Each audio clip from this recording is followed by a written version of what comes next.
생방송 전대환의 오후 3시.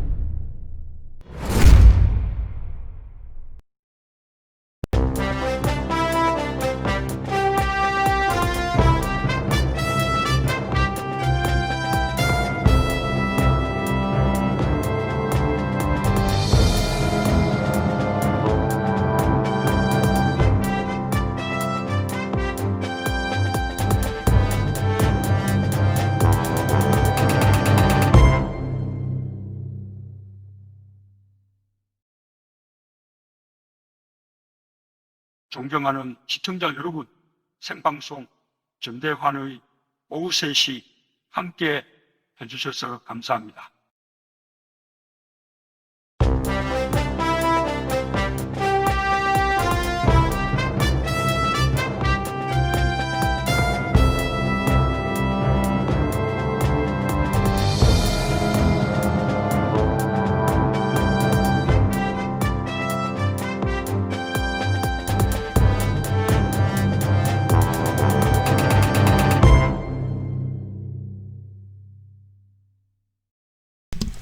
안녕하세요. 전대환입니다. 아직은 시청자가 적은 방송, 그렇지만 머지않아 엄청 알려질 방송, 안 보면 궁금해서 못 견디는 방송, 생방송 전대환의 오후 3시 2020년 10월 12일 월요일 순서 시작하겠습니다. 잠시만요.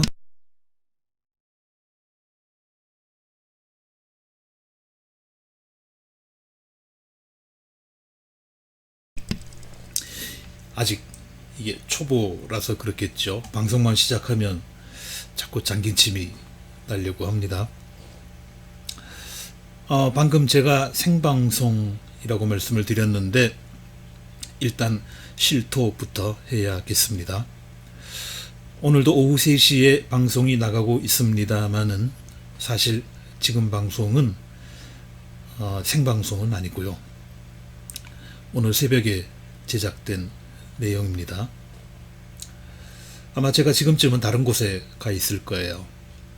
물론 방송은 보고 있을 겁니다. 실시간 채팅창도 확인할 거고요. 빠질 수 없는 일정이 있어서 저는 지금 다른 곳에 와 있습니다. 어쨌든 제가 자리에 없는 날도 약속된 시간에 어김없이 나가는 방송 전대환의 오후 3시 출발합니다.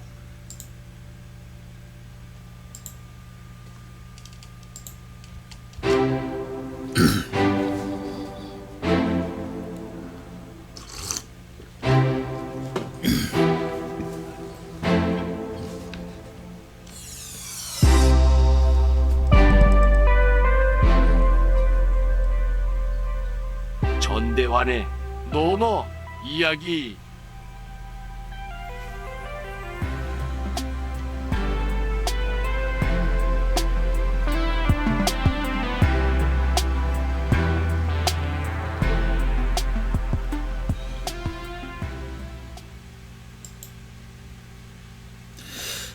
전대환의 노노 이야기. 노노 이야기 들어가기 전에 전대환의 오후 3시 시그널이 나온 다음에 익숙한 인물이 나왔었죠. 어떤 분이 아니 문재인 대통령 멘트 어떻게 만들었느냐고 그런 말씀을 하시던데 비슷하게 보일지는 몰라도 그분 문재인 대통령 아닙니다. 캐릭터를 만들다가 보니까 어찌어찌 비슷하게 생겼을 수는 있습니다만 아니에요. 노노 이야기 시작합니다. 오늘은 공자님의 생애 부분을 살펴보겠습니다.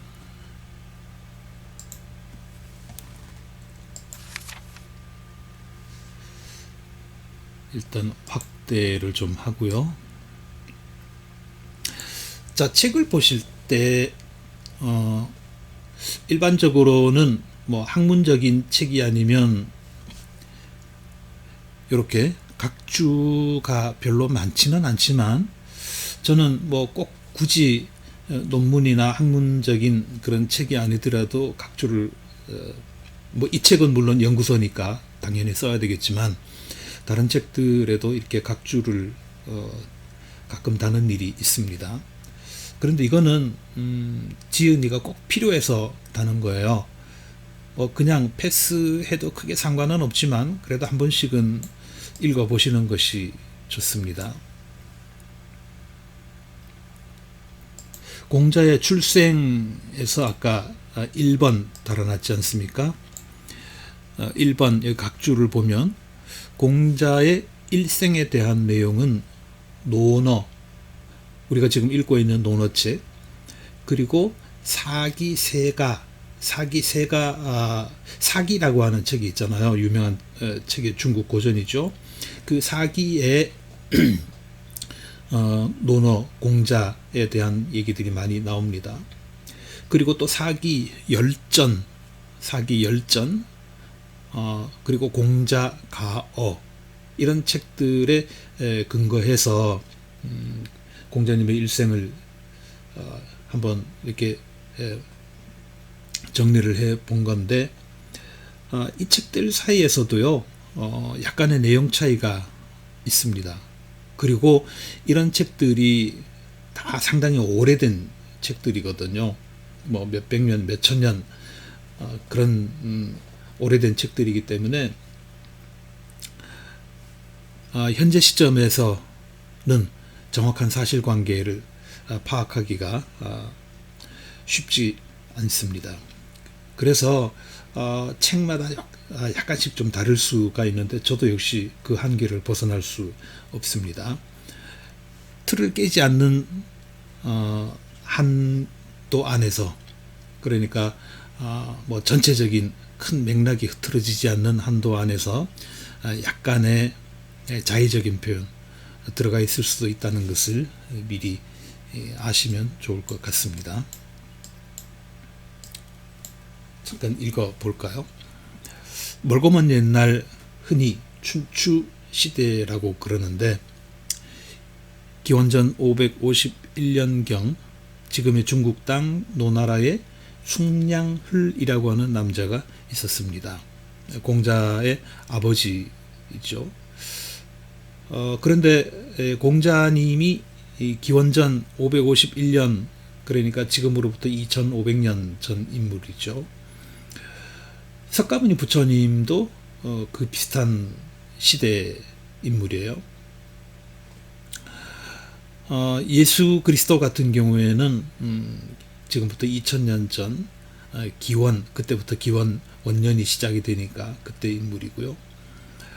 이런 큰 역사적인 줄기는 우리가 알고 있으면 좋을 것 같습니다. 숭냥흘이라고 하는 분이 있었는데 그는 귀족 무사 출신이었습니다. 여기 귀족 무사라고 했습니다만은 책에 따라서는 하급 무사, 뭐 그렇게 표현된 데도 있습니다. 할아버지는 송나라 출신 공방숙이고요. 그러니까 공자로 치면 증조 할아버지가 되겠죠.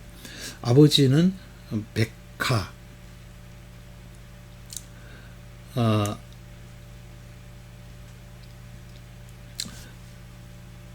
자, 그런데 숭냥흘에게는 딸이 9이 있었대요. 그리고 아들이 하나 있었습니다. 공자가 태어나기 전에 일이죠. 근데 이 아들이 하나 있는데 그 하나밖에 없는 그 아들은 태어나면서부터 다리에 장애를 가지고 있었습니다. 그래서 이름을 맹피라고 지었는데요. 맹피. 자, 이것도 각주 2번 잠깐 볼까요? 맹이라고 하는 것은 맞이라는 뜻이에요. 맹자 할 때 맹자도 맞이라는 뜻이고요. 옛날 고대 인물들 가운데 맹자가 들어가면 이 사람은 형제들 가운데 제일 맞이구나, 그렇게 생각하시면 됩니다. 맞이이기는 한데 피자 있잖아요. 껍데기를 말하는 건데, 맞이는 맞인데 이거 껍데기구나. 지금은 우리 장애인에 대한 어떤 시각이나 관점이 많이 달라지기는 했습니다만은, 예전에는 불행하게도 장애인 하면 굉장히 못마땅하게 생각을 했습니다. 그래서 공자의 아버지도 이 맹피, 아들이지만 이름을 이렇게 맹피라고 지어서 이놈 껍데기 같은 놈이다. 그래서 이놈한테 제사를 기대할 수는 없다. 그래서 좀 제대로 된 아들이 하나 있으면 좋겠다. 그런 생각을 가진 것이죠. 그래서 나이 70줄에 접어들어 가지고 숙량을이 여자를 얻었습니다. 안씨라고 하는 그 사람인데요. 그 안씨, 그 아버지한테 가가지고 저한테 딸 좀 달라고 그렇게 청을 넣었는데, 뭐 재산을 좀 떼어줬다든지 뭐 그런 얘기가 있을 수 있겠죠. 그래서 그 안씨 노인이 이 딸들한테 물어봤습니다. 얘들아, 저기 숙량을이라고 하는 어른이 공씨 집안에서 우리 집에 딸을 좀 달라고 청해 왔는데 누가 좀 갈래? 그랬더니 아무도 안 간다고 했겠죠. 70 노인한테 시집 가는 거 쉽지 않잖아요. 그래서 다들 거절을 했는데 셋째 딸인 징제가 승낙을 했습니다. 그때 안징제는 16살이었다고 그래요. 어쨌든 70 노인인 숙량을이 16살짜리 새 부인을 맞이했습니다. 두 사람은 니구산에 가서 기도를 올렸습니다. 드디어 아들이 태어났는데, 자, 여기는 그 각조 3번이죠. 사기세가라고 하는 책에 보면 두 사람의 관계를 야합이라고 표현을 합니다. 야합. 우리가 지금도 가끔 쓰는 말이죠. 들에서, 집이 아닌 들에서 둘이 서로 붙었다. 그런 얘기죠. 이거는 뭐 그렇게 썩 좋은 소리는 아니겠죠, 당연히. 남자, 여자가 결혼을 하면 방에서 관계를 가져야 되는데 정상적인 관계가 아니니까 집에서는 그런 관계를 못 가지고 들에서 뭐 그런 사랑을 나눴다. 그런 정도의 뜻을 가진 낱말이 야합입니다. 그래서 사기세가라고 하는 책에 보면 이 두 사람의 관계를 야합이라고 그랬어요.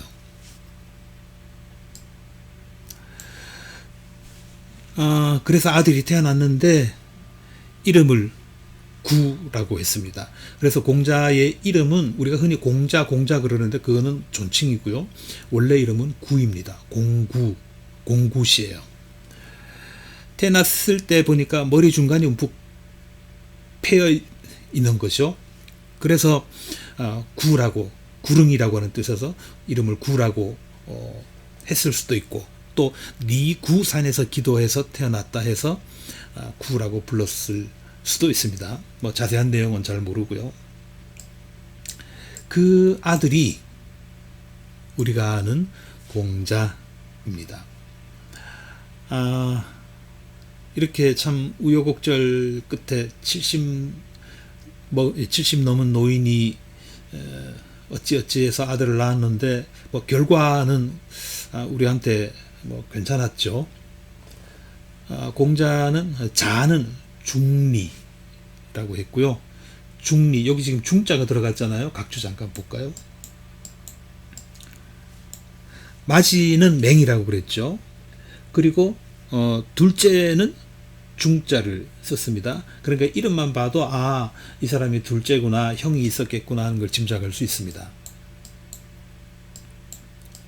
중리라고 했고, 구가 태어난 뒤에 늙은 아버지 숙량을은 이내 세상을 떠났고, 뭐 그때 70이면, 요즘 70이면 뭐 청춘이라고 합니다만은 그 당시에 70이면 노인 중에서도 상노인이었죠. 노인이죠. 언제 죽어도 이상하지 않은 그런 호호백발 노인입니다. 공자를 낳고 바로 세상을 떠났고 노나라 동쪽 방산이라고 하는 곳에 묻혔다고 합니다. 어머니가 혼자 남았잖아요. 안징제, 어머니 안징제는 아들에게 이를 어린아이, 공자가 아직 어리니까 아버지 돌아가신 걸 숨겼어요. 그래서 공자는 아버지 묘소가 어디 있는지조차 몰랐습니다.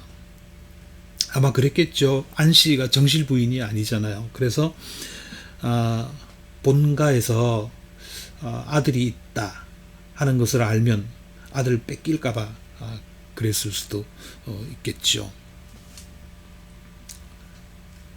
자, 이 몇 줄 읽지도 않았는데 시간이 이렇게 가버렸습니다. 아쉽지만 여기까지 읽고요. 그 다음 시간에 읽겠습니다.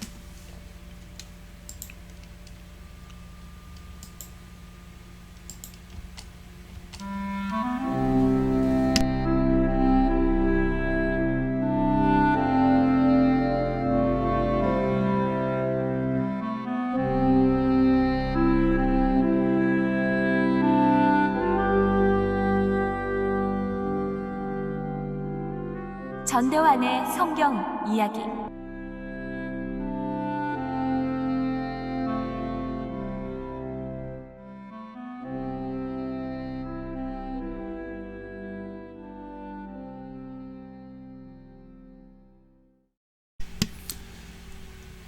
네, 전대환의 성경 이야기.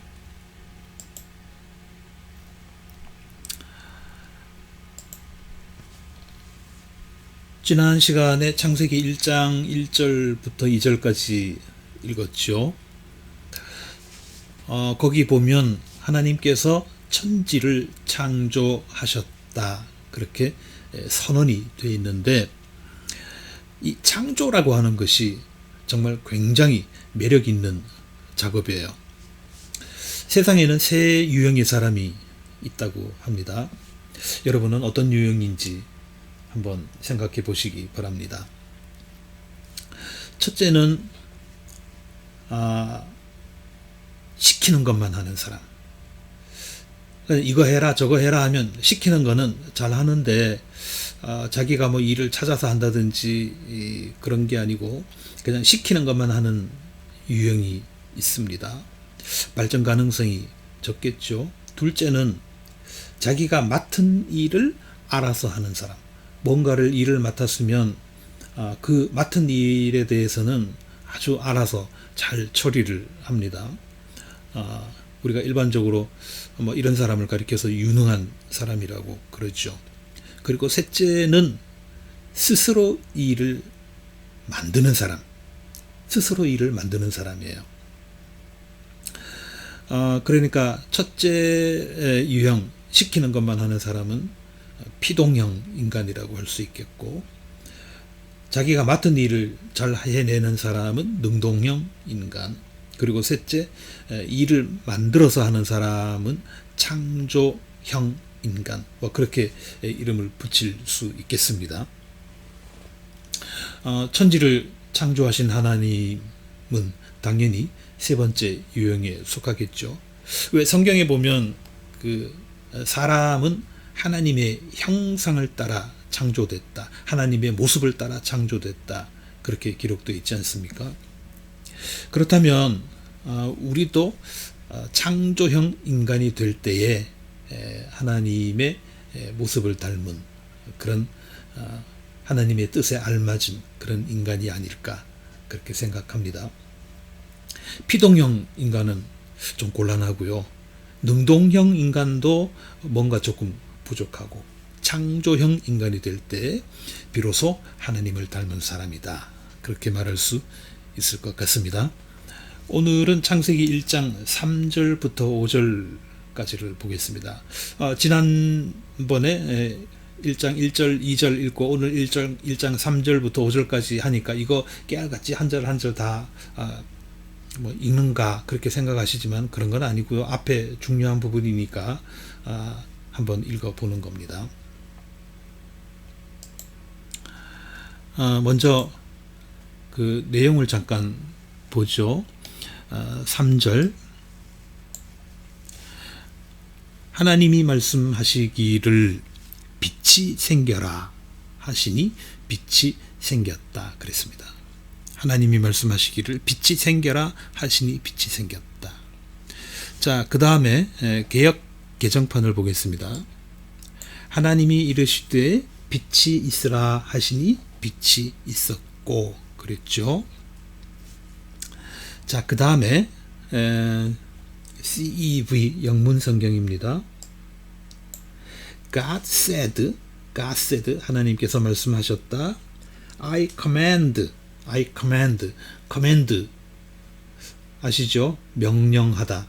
내가 너에게 명한다. 그런 얘기입니다. I command light. 뭐한테 명령을 해요? light에게 명령을 합니다. I command light. 뭐 하라고요? To shine. 빛나는 거 아닙니까? 빛나라고 명령했다. 하나님께서 말씀하셨다. 나는 빛에게 명한다. 빛나거라. 그런 얘기입니다. 직역하면. 그 뒤에 and light started shining 그랬습니다. 자, 하나님이 말씀하셔서 야, 빛아 이제부터 빛나기 시작하거라 그랬더니 빛이 자기 빛을 내기 시작했다. 그건데요. 창세기 1장 1절에 보면 태초에 하나님이 천지를 창조하셨다 그랬지 않습니까? 창조하셨다. 히브리 말로는 바라라고 그러는데요. 창조하셨다. created. 창조하셨다인데 여기 영어로는 created 그랬죠. 창조하셨다. 그건데 3절에 보면 하나님이 말씀하시기를 빛이 생겨라 하셨습니다.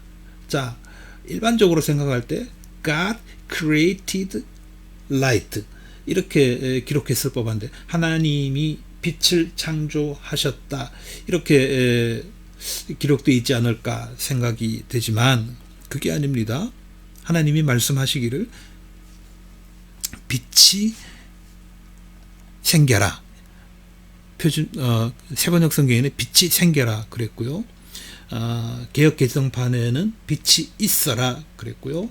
영문판에는 빛에게 명하노니 빛나거라 이렇게 되어 있습니다. 자, 그 다음 그 빛이 하나님 보시기에 좋았다. 하나님이 빛과 어둠을 나누셔서 빛을 낮이라고 하시고 어둠을 밤이라고 하셨다. 저녁이 되고 아침이 되니 하루가 지났다. 하루라고 하는 것은 저녁이 지나고 아침이 되고 그렇게 밤낮이 한번 바뀌는 그 텀을 가리켜서 하루라고 한다. 이렇게 되어 있습니다. 그 다음에 그 개역 개정판 보면 빛이 하나님이 보시기에 좋았더라. 하나님이 빛과 어둠을 나누사 하나님이 빛을 낮이라 부르시고 어둠을 밤이라 부르시니라. 저녁이 되고 아침이 되니 이는 첫째 날이니라 그랬습니다. 자, 영문판도 보죠. God looked at the light. 하나님께서 look at 하면 쳐다보다 그런 얘기입니다. looked at the light. 하나님이 빛을 쳐다보시니까 and saw 그리고 보셨다 that it was good. 자, 여기에 지금 본다라고 하는 말이 look at 영어로 look at가 있고 그 다음에 saw 있잖아요. see의 과거입니다. saw가 있잖아요. 그리고 look at 하면 그냥 보통 일반적으로 이렇게 쳐다본다 하는 뜻이고요. 그 다음에 see 하는 거는 그거보다 조금 더 관심 있게 본다 그런 얘기입니다. 우리 한문에서도 나중에 기회가 있을지 모르겠습니다만 한자에도 본다는 말이 꽤 여러 개가 나오는데요.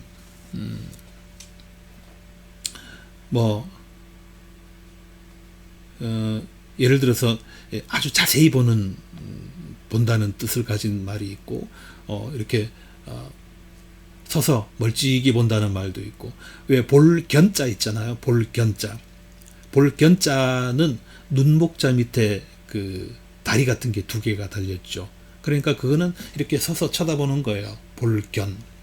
그런데 그 왜 간호한다는 말 있잖아요. 간호사라고 할 때 그 간자는 뭐냐 하면 손수자 밑에 나무 목자예요. 손수자 밑에 나무 목자. 그게 무슨 얘기냐면 눈 위에다가 손을 이렇게 얹고 보는 거예요. 어떨 때 그렇게 합니까? 자세히 볼 때 그러죠. 그래서 간 할 때는 그거는 자세히 들여다본다는 뜻이고요. 견 할 때는 그냥 서서 쳐다본다는 뜻입니다. 영어에서도 look at 하는 거는 그냥 쳐다본다는 뜻이고요. see 본다는 조금 더 관심 있게 본다는 겁니다. 자, 어쨌든 자, 그다음 look at the light and saw that it was good. 그 보시니까 참 좋았다. He separated light from darkness. separate A from B 하면 B로부터 A를 구분해내다, 골라내다, 그런 얘기 아닙니까? 그러니까 He는 하나님이고요. 하나님께서는 어둠으로부터 빛을 분리해내셨다. 그 다음 and named the light. named 하는 건 동사로 쓸 때는 이름 짓다, 그런 뜻이죠. and named the light. 빛을 가리켜서 이름하기를 day라고 했다. 낮이라고 했다. and the darkness night. 어둠을 가리켜서 밤이라고 지칭했다. evening came and then morning. 저녁이 오고 그 다음에 아침이 오니 that was the first day. 그랬습니다. that was the first day. 그리고 또 눌러보면 the first day는 첫째 날은 무슨 뜻인가 하면 a day was measured from evening to evening. 저녁부터 저녁까지를 측정을 해서 그거를 하루라고 한다. 이렇게 친절하게 써놨습니다.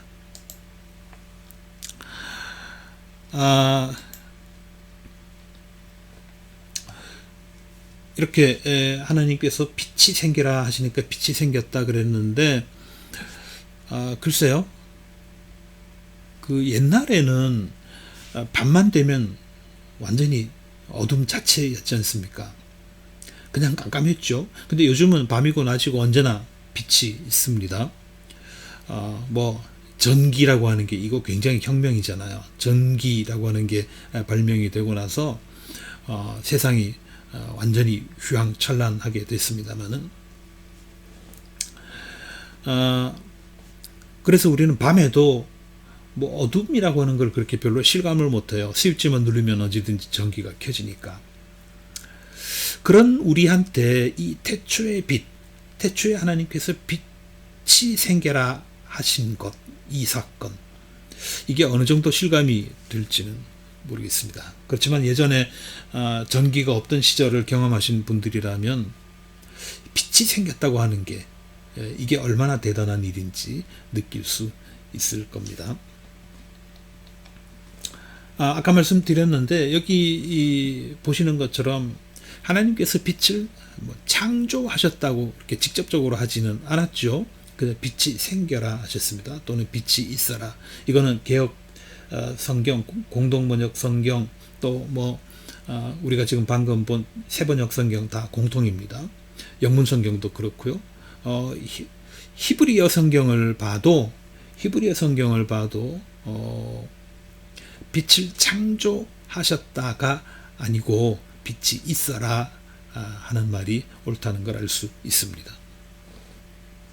이걸 보면은요, 창조 그러면 우리는 흔히 없는 거를 만드는 거를 창조라고 생각을 하는데 하나님께서 빛을 창조하시는 모습을 보니까 없는 걸 창조하는 게 아니라 있는 것으로 하여금 제 기능을 다하게 하는 것, 그것도 창조다 하는 것을 우리가 볼 수 있습니다. 생판, 이 세상에 존재하지 않던 것을 존재하게 만드는 것, 그것도 창조이지만 또 하나는 이미 있는 어떤 형태로든 있는 것을 제 기능을 다하게 만드는 것, 그게 이제 창조라고 그러는 거죠.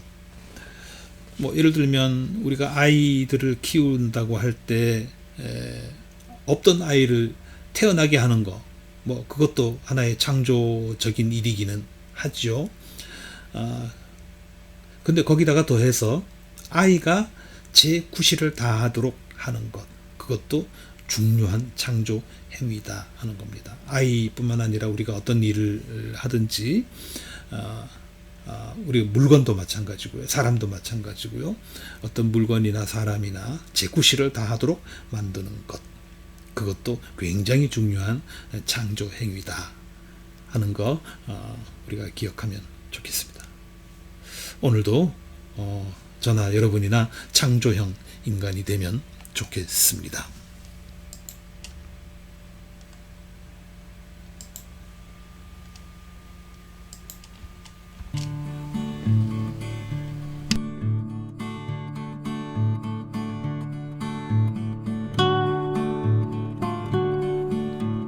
전대환의 노서메모.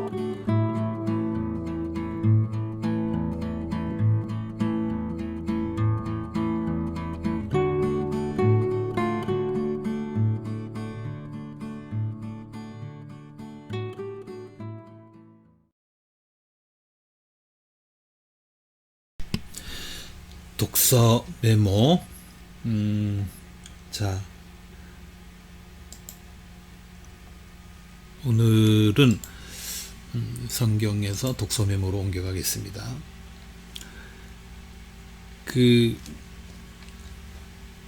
크리스틴 포레스라고 하는 사람이 쓴 책이에요. 무례함의 비용. 제목이 무례함의 비용입니다. 지난 2018년에 나온 책인데요. 거기 보면 이런 내용이 있습니다. 조금 확대시켜 볼게요. 미소를 짓는 행동만으로도 기분이 좋아지고 면역력이 증가하며 스트레스가 줄어들고 혈압이 낮아진다. 우리가 미소를 짓고 살면 이렇게 좋은 일이 생긴다는 겁니다.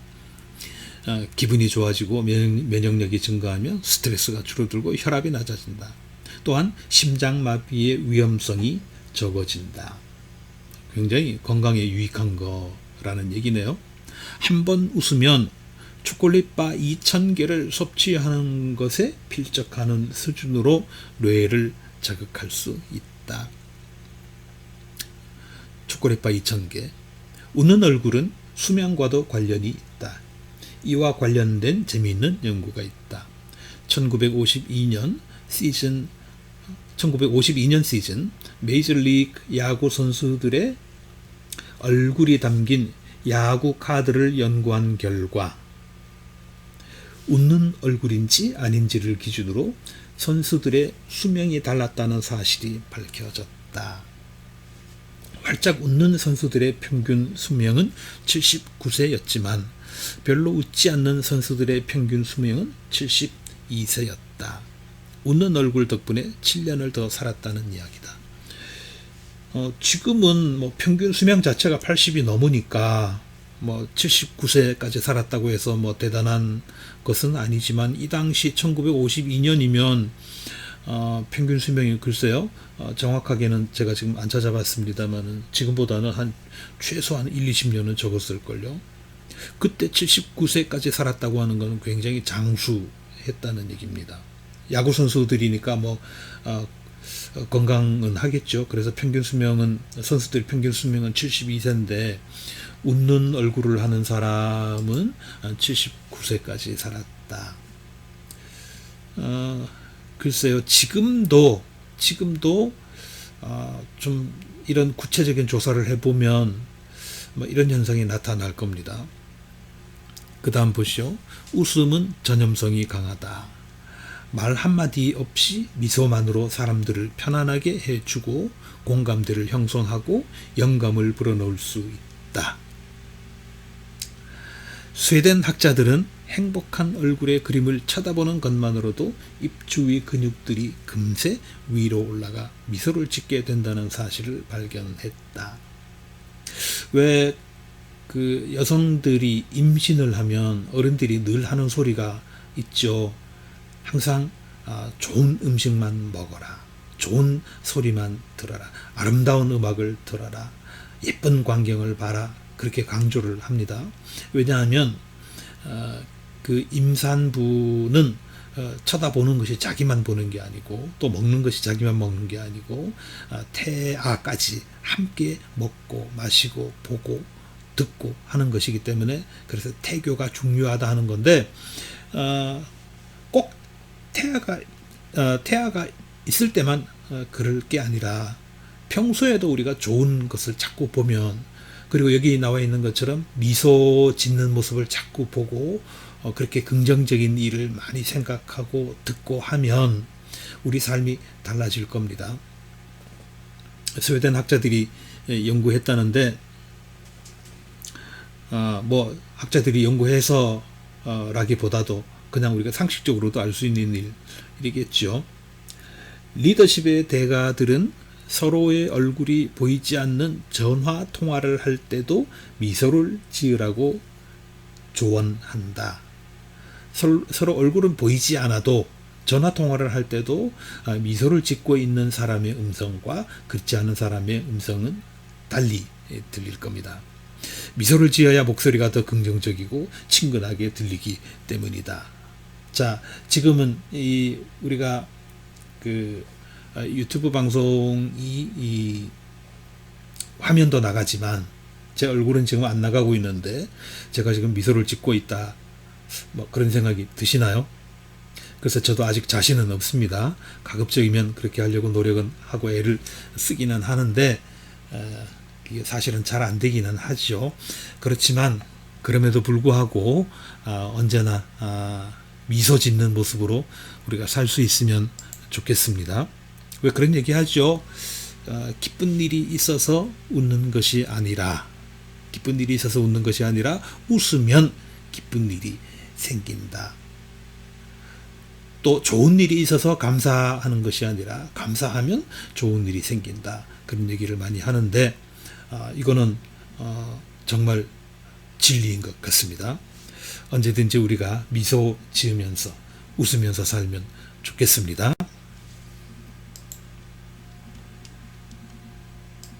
자, 다음으로 갑니다.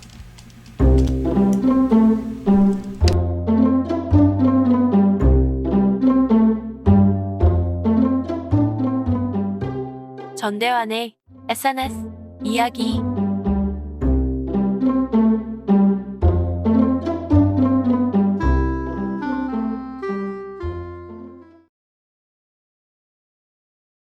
네, 전대환의 SNS 이야기.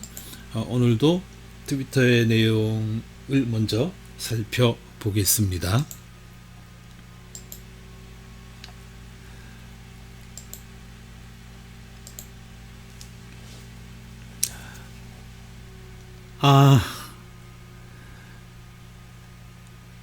내일부터 그러니까 이게 어제 이야기니까 내일부터면 오늘부터가 되겠네요. 내일부터 거리두기 1단계, 12일부터 거리두기 1단계가 시작이 됩니다. 대면 예배가 일부 허용이 되고 프로야구도 직관, 관중을 일부분 들어올 수 있게 한다. 그런 뉴스입니다. 잠깐 좀 볼까요? 서울경제 기사인데요.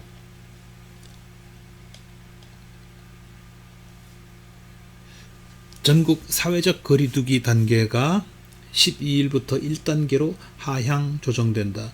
그동안 2단계 또는 2.5단계 그래가면서 상당히 강력하게 시행을 했습니다만은 이제 오늘부터 1단계로 하향 조정이 된다고 합니다.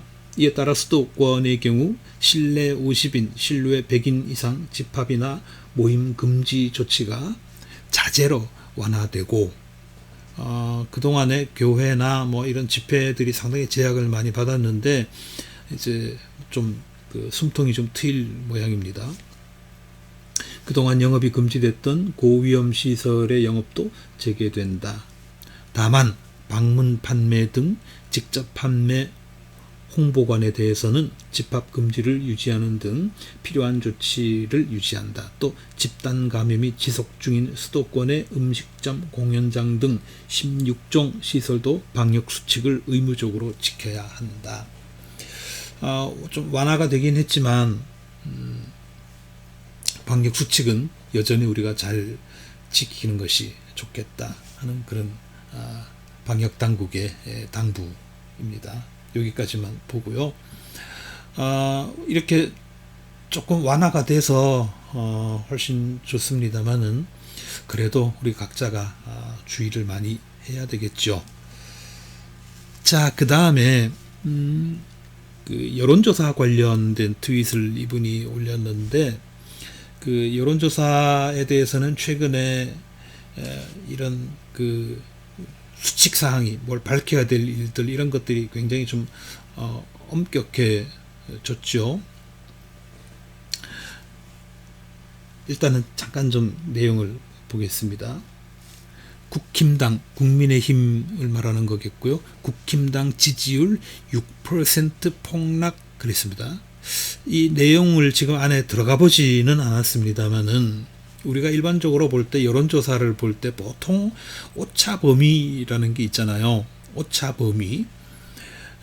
이 신문이나 방송 기자들도 상당히 좀 그 등한시하는 경우가 많은데, 그리고 심지어는 여론조사 기관 자체에서도 옳지 않은 말을 하는 경우들이 많습니다. 자, 무슨 얘기냐면 6% 폭락이라고 지금 여기 표현했는데, 제가 뭐 국민의힘 당을 뭐 좋아하고 안 좋아하고를 떠나서 객관적인 사실을 얘기할 때요, 오차 범위가 플러스 마이너스 3% 포인트 이렇게 얘기를 합니다. 3% 포인트, 우선 그 포인트부터 얘기하죠. 여기 지금 지지율이 6% 폭락이라고 했는데, 이렇게 표현을 하면 예를 들어서 지지율이 뭐 있을 수 없는 일이지만 100%라고 하죠. 그러면 거기서 6% 폭락했다고 하는 거는 64%가 남았다는 뜻이잖아요. 사람들이 이렇게 틀리게 쓰는 경우가 자주 있습니다. 이런 경우에는 6% 폭락이 아니고 6% 포인트 폭락이라고 말해야 옳은 거예요. 예를 들어서 국민의힘 당이 지지율이 뭐 30%였었다. 근데 최근에 조사해 보니까 24%더라 할 때, 그거는 6% 빠진 게 아니고 6% 포인트가 빠진 겁니다. 6% 하면 전체의 퍼센티지를 말하는 거고요. 6% 포인트 하는 거는 숫자를 말하는 겁니다. 자, 어쨌든 플러스 마이너스 3% 포인트 또는 4% 포인트, 뭐 많은 거는 5% 포인트까지 있는데, 오차 범위가요. 이게 무슨 뜻인가 하면, 플러스 마이너스 3 하면 6 아닙니까? 0에서 플러스 3 하면은 3, 그 다음에 0에서 마이너스 3 하면 마이너스 3 하니까 그 간격이 6이라는 거거든요. 그러니까 6, 그 차이가 6% 포인트 안에 들어가 있는 것은 오차일 수 있다. 그거는 정확한 게 아니다, 그런 뜻이에요. 오차일 수 있다, 그겁니다. 그러니까 만약에 이 조사가 안 들여다봐서 모르긴 하지만 오차의 범위가 3% 플러스 마이너스 3% 포인트다 그러면 이 말은 틀린 말입니다. 지지율 6%가 내려간 거는 그건 그냥 오차 범위예요. 이거는 올랐다 내렸다 말할 수 있는 성질의 게 아닙니다. 그런 거를 우리가 좀 유념을 하고 이 여론조사 결과를 보시면 좋겠고요. 그리고 문재인 대통령 국정수행평가, 긍정평가 49, 부정평가 44 그랬잖아요. 그러면 이걸 보고도 긍정평가가 5%포인트가 좀 높은데 이것도 아마 오차 범위 아닐 거예요. 이거는 높다 낮다가 판단할 수 있는 근거가 전혀 되지 않는다는 뜻입니다. 숫자는 이렇게 나왔지만. 그러니까 오차 범위라고 하는 게 무슨 뜻이냐면요. 자, 지금 예를 들어서 1000명을 대상으로 전화를 막 돌려서 여론조사를 하잖아요.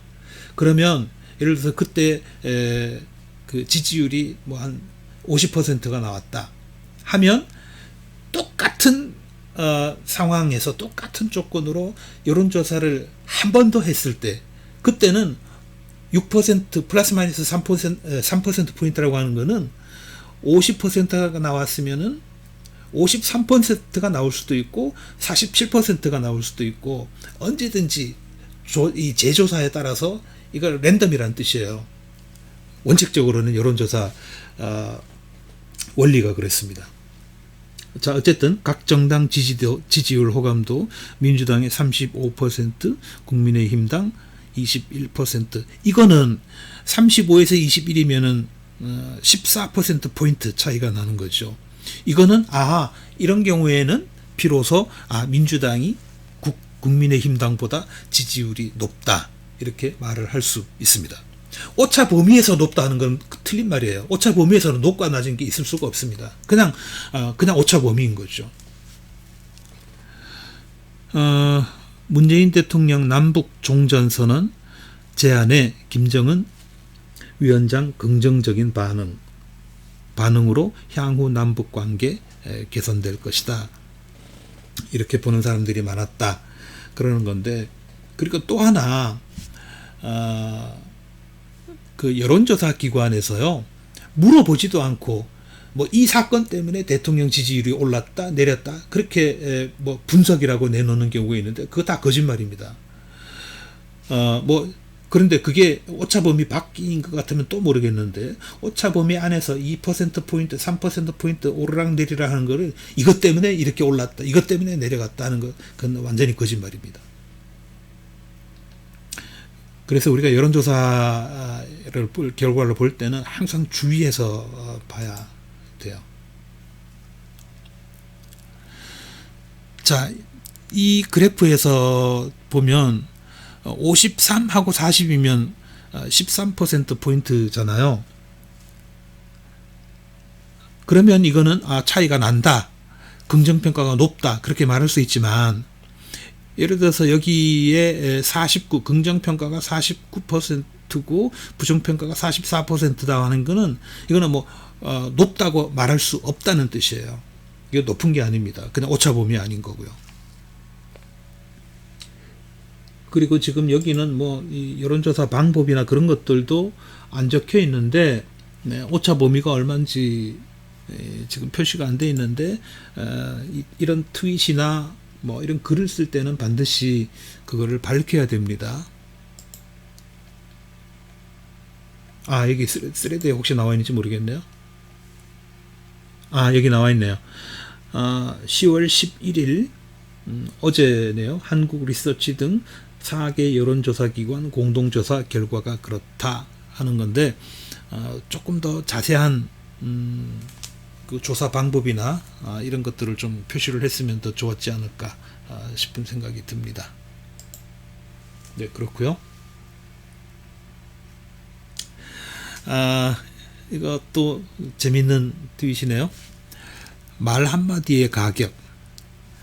프랑스의 한 카페에 이런 가격표가 붙어 있었다. 커피도 팔고 하는 그런 카페에 가격표가 이렇게 붙어 있더랍니다. 커피라고 반말하면 1만원, 커피 주세요 라고 주문하면 6,000원, 안녕하세요 커피 한 잔 주세요 라고 예의 바르고 상냥하게 주문하면 2,000원. 좀 인증샷 사진도 좀 같이 올려 주셨으면 더 좋았을 걸 그랬습니다. 주인은 손님이 종업원에게 함부로 말하는 것을 보고 아이디어를 냈다고 합니다. 손님들이 종업원한테 이렇게 아주 상냥하지 못하게 대하는 그런 경우가 많았었던 모양이죠. 그래서 주인이 아이디어를 내서 이렇게 가격 차이를 뒀다고 그러는데 아마 많이들 상냥하게 인사 한마디 다 했겠죠. 자, 그 다음에 기획재정부의 트윗인데요. 10월 7일 며칠이 지나기는 했습니다. 한국 경제에 대한 국제사회의 평가 잠깐 좀 보죠. 여기 보면 이 무디스 그 다음에 S&P 글로벌 피치 레이팅스 이런 있는데 아마 그 신용평가 기관들이죠. 피치 레이팅즈에서 그 평가한 거는 2020년 10월 7일 발표한 기준으로 볼 때 AA-입니다. 우리나라 신용평가 신용도가 AA-, 안정적이라고 하는 뜻이죠. 여기 밑에 107개국 총 211건의 하향 조정이 있었는데 우리는 그대로 안정적인 평가가 이어졌다 하는 얘기입니다.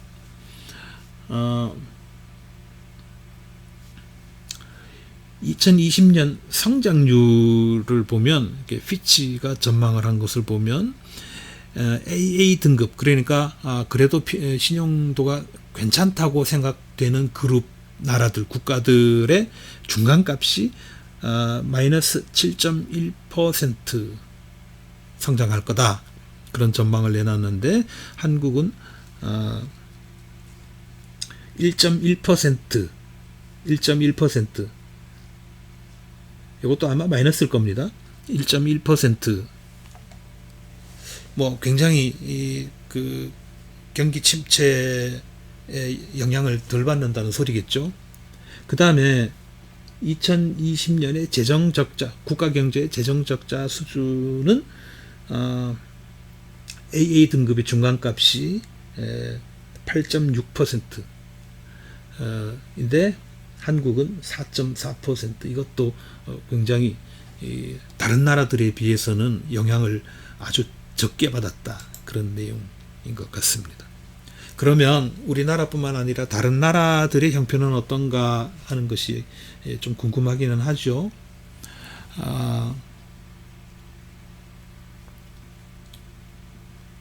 한국 경제에 대한 국제사회의 평가인데 2020년 5월 12일 발표된 무디스의 발표는 AA2이고요. 2020년 4월 21일 발표 S&P 글로벌은 AA, 그 다음에 피치 레이팅즈는 AA-인데 역대 최고 수준을, 이 어려운 시기에도 불구하고 어쨌든 최고 수준을 유지하고 있다 하는 것은 뭐 여야를 떠나서 보수 진보를 떠나서 뭐 우리나라가 잘 나가고 있다 하는 거니까 이거는 좋은 소식인 것 같습니다. 이 주요 국가 신용 등급을 비교를 해보면 그 무디스의 경우에 한국, 프랑스, 영국, 아부다비 뭐 이런 그 나라들이 지금 우리와 같은, 프랑스, 영국 같은 레벨이고요. 제일 신용도가 높은 데가 독일, 미국, 호주, 그 다음에가 핀란드, 오스트리아인데 사실은 이런 등급은 불과 한 10년 전만 하더라도 상상하기 어려웠던 그런 높은 등급을 지금 계속 잘 유지해 나가고 있는 겁니다. 왜 뭐 프랑스, 영국 뭐 이런 나라들은 우리가 항상 우리 머릿속에 선진국이라고 그렇게 박혀 있잖아요.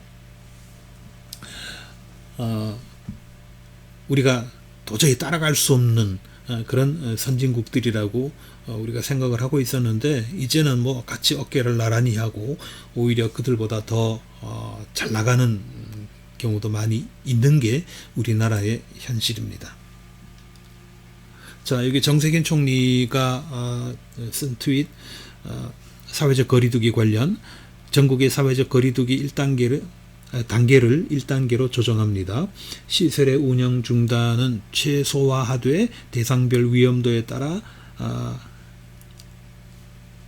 정밀 방역을 강화합니다. 진정세가 다수 더딘 수도권의 경우 사회적 거리두기 2단계 방역 수칙 중 꼭 필요한 조치를 유지합니다. 이번 조정 방안에 대해 국민 여러분의 이해와 협조를 바랍니다. 그랬습니다.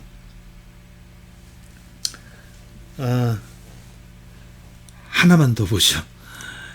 이 짤주어는 계정. 짤이라고 하는 게요,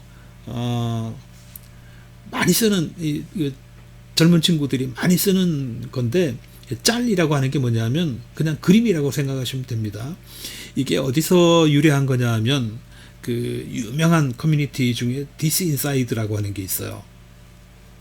거기가 This Inside에 가면 이제 갤러리들이 굉장히 많이 있는데 갤러리이기 때문에 그 커뮤니티에서는 그림을 올리지 않으면 글이 삭제가 됩니다. 뭐 지금도 그런지는 모르겠지만 처음에 그랬어요. 그래서 뭐 어떤 그림이든지 이미지를 한 장을 올려야 돼요. 그렇기 때문에 그 그림을 가리켜서 뭐라면 잘림 방지용 그림, 잘림 방지용 그림, 그렇게 옛날에는 많이 썼다고 그럽니다. 그래서 그걸 줄여가지고 짤이라고 하는 거예요. 그래서 짤이라고 하는 거는 그냥 그림이다, 사진이다, 그렇게 생각하시면 되겠고요. 돈 많은 게 좋긴 좋구나. 윗집에서 더럽게 시끄럽게 해서 따지러 갔더니 대뜸 식사하셨냐고 물어보더라.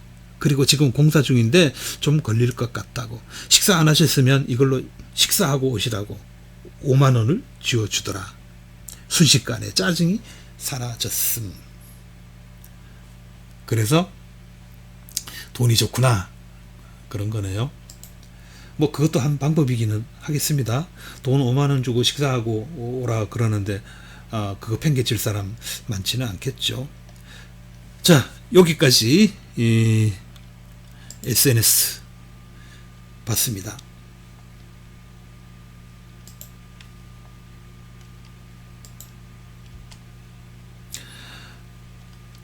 전대환의 오후 3시. 오늘 방송 편안하게 보셨습니까? 늘 말씀드리지만 이 방송은 시청자 여러분과 함께 만들어가는 방송입니다. 뭐 지적하실 일이나 어떤 느낌이 있거나 그럴 때는 언제든지 댓글을 남겨주시면 수시로 확인하겠습니다. 구독, 좋아요 버튼 눌러주시는 것도 큰 힘이고요. 오늘 방송 여기까지입니다. 오늘도 함께 해주셔서 감사합니다.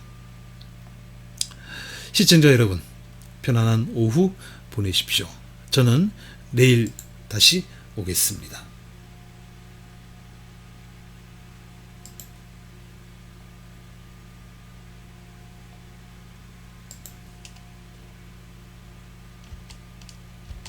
북바남 남과 북이 민 여러분, 그리고 전 세계의 시청자 여러분, 아쉽게도 생방송 전대환의 오후 3시 벌써 마칠 시간이 됐습니다. 다음 방송 시간에 또 만납시다.